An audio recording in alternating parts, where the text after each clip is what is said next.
Okay, next I want to explain about the trigeminal nerve. So this is a branches of trigeminal nerve. You can see this is the ophthalmic nerve, the V1. This is the maxillary nerve V2, and this is the mandibular nerve V3. Okay.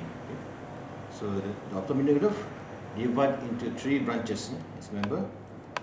First, the frontal nerve.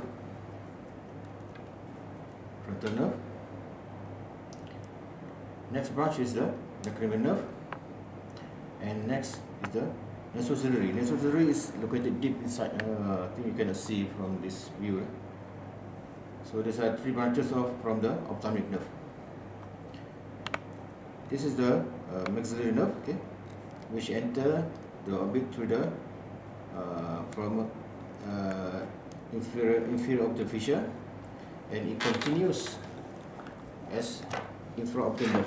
So you can see here, this is a continuation from the maxillary nerve as infraoptic nerve.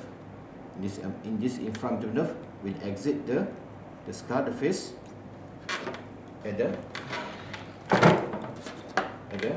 infraorbital foramen. Okay.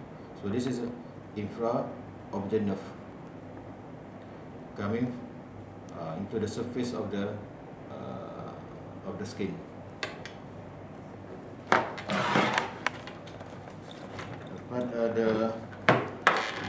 For the maxillary nerve, you cannot see from these branches. So you cannot see from this model. Sorry. So okay, that's all about trigeminal nerve.